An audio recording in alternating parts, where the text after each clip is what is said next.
जय श्री कृष्ण मित्रों, हमारे हिंदू धर्म ग्रंथों में ऋषि मुनियों से जुड़ी कई सारी कथाओं का वर्णन मिलता है, जिससे हमें पता चलता है कि पौराणिक काल में ऋषि मुनियों ने अपने तपोबल से कई सारी सिद्धियां प्राप्त की थीं। ऐसे में एक महर्षि दधीचि थे, जिनके बारे में आप लोगों ने बहुत ही सुना होगा। लेकिन आज के इस वीडियो में हम आपको महर्षि दधीचि और भगवान विष्णु के बीच हुए महाप्रलयंकारी युद्ध के बारे में बताने वाले हैं, जिसके बारे में आप लोगों ने शायद ही सुना होगा। जानने समझने के लिए वीडियो के साथ अंत तक बने रहें। बहुत ही रोचक कथा होने वाली है। वीडियो पसंद आती है तो कृपया वीडियो को लाइक करें और अपने मित्रों के साथ शेयर भी करते रहें। आइए मित्रों, आगे हम लोग समझने की कोशिश करते हैं। मित्रों, लिंग पुराण के अनुसार ब्रह्मा जी का क्षुप नाम का एक तेजस्वी पुत्र था, जो राजा होने के साथ साथ महर्षि दधीचि का परम मित्र भी था। एक बार की बात है, ब्रह्मा जी के पुत्र क्षुप और महर्षि दधीचि में क्षत्रिय और ब्राह्मण में कौन श्रेष्ठ है, इसी को लेकर दोनों में विवाद हो गया।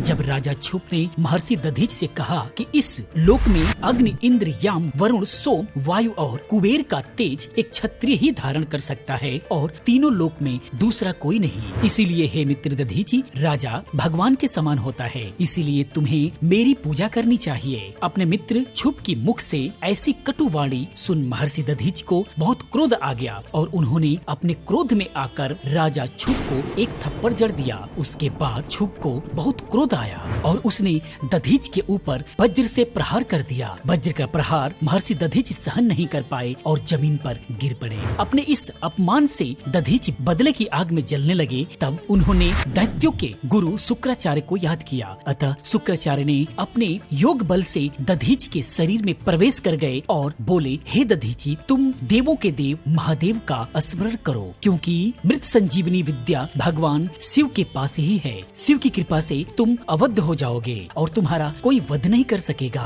उसके बाद दधीचि ने शुक्राचार्य के कहे अनुसार भगवान शिव की घोर तपस्या करने लगे, जिससे प्रसन्न होकर महादेव ने दर्शन दिए और महर्षि दधीचि को वज्र की हड्डी तथा अवध्यता का वरदान दिया। इसके बाद फिर महर्षि राजा क्षुप के पास गए और इस बार उन्होंने क्षुप पर अपने पैरों से प्रहार किया। तत्पश्चात क्षुप ने भी दधीचि की छाती पर प्रहार किया, लेकिन दधीचि को कोई असर नहीं हुआ, क्योंकि भगवान शिव की कृपा से दधीचि का शरीर वज्र का हो गया था। यह देखकर राजा क्षुप को बड़ा आश्चर्य हुआ। तब उसने भगवान विष्णु को याद किया, तो भगवान विष्णु तत्काल क्षुप के सामने प्रकट हुए। तब राजा क्षुप ने विष्णु जी को प्रणाम किया और एक एक करके अपनी सारी व्यथा बताई। यह सुनकर भगवान विष्णु ने कहा कि हे राजन, महर्षि दधीचि रुद्र के भक्त हैं और उन्हें अभय प्राप्त है, इसलिए तुम्हारी विजय नहीं हो सकती, लेकिन तुम मेरे भक्त हो और मैं तुम्हारे लिए दधीचि से युद्ध करूंगा। ऐसा कहकर भगवान विष्णु वहाँ से चले गए। इसके बाद भगवान विष्णु एक ब्राह्मण के रूप में महर्षि दधीचि के आश्रम पहुँचते हैं और बोलते हैं, हे महर्षि, आप तो भगवान शिव के भक्त हैं, अतः मैं आपसे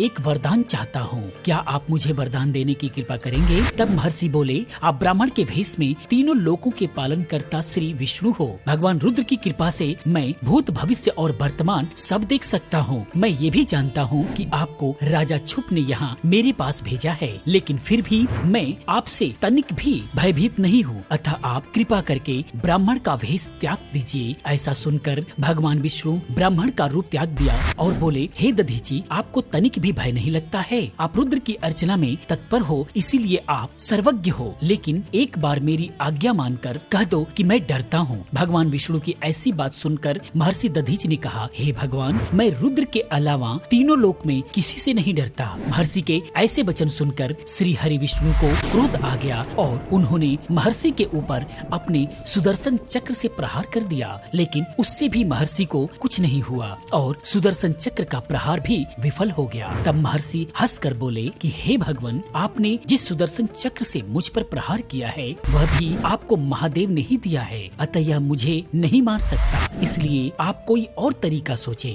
उनकी यह बात सुनकर विष्णु जी ने उन पर हर प्रकार के अस्त्र शस्त्र चलाए। तब महर्षि दधीचि ने महादेव का स्मरण करके कुशाओं की एक मुट्ठी फेंक देते हैं, जिस कारण भगवान विष्णु के सारे अस्त्र शस्त्र निष्फल हो जाते हैं। तब श्री विष्णु जी ने अपने माया से करोड़ों देवता और रुद्र उत्पन्न किए, जिन्हें देखकर दधीचि आश्चर्यचकित हो गए और बोले, हे प्रभु, आप इस माया को छोड़ दें, मैं अपने शरीर में भी आपको समस्त ब्रह्मांड दिखा सकता हूँ। अतः यह माया छोड़कर आप अपने भुजा बल से मुझसे युद्ध करें। उधर नारायण को इस प्रकार निष्फल होते देख परमपिता ब्रह्मा वहाँ प्रकट हुए और विष्णु और दधीच को युद्ध रोकने को कहा। भगवान विष्णु ने ब्रह्मा जी को प्रणाम किया और फिर वो वहाँ से चले गए। यह जानकर राजा क्षुप को बहुत दुख हुआ। दधीच के पास आए और बोले कि हे महर्षि, मैंने जो अज्ञानतावश आपका तिरस्कार या अपमान किया हूँ उसके लिए मैं क्षमा मांगता हूँ, अतः आप मुझे क्षमा कर दें। लेकिन दधीच कहाँ सुनने वाले। उन्होंने राजा क्षुप, भगवान विष्णु तथा समस्त देवताओं को श्राप दे दिया कि आप सभी राजा दक्ष के यज्ञ में रुद्र के क्रोध से भस्म हो जाओगे। ऐसा कहकर दधीच आश्रम में चले गए और उदास मन से राजा क्षुप भी अपनी राजधानी लौट गए। तो मित्रों, ये था महर्षि दधीच और भगवान विष्णु के बीच हुए युद्ध का कारण और ये थी कथा। मित्रों, यह वीडियो कैसा लगा, यह जानकारी आपको कैसी लगी, कृपया कमेंट में जरूर बताएं। इसी प्रकार की तमाम वीडियोस को देखने के लिए चैनल को सब्सक्राइब करें, चैनल के साथ बने रहें, क्योंकि इस टाइप की तमाम वीडियोस में लेकर के आता रहता हूँ। मैं मिलता हूँ अगले किसी और रोचक वीडियो के साथ में। पूरी वीडियो देखने के लिए आप सभी का बहुत बहुत आभार।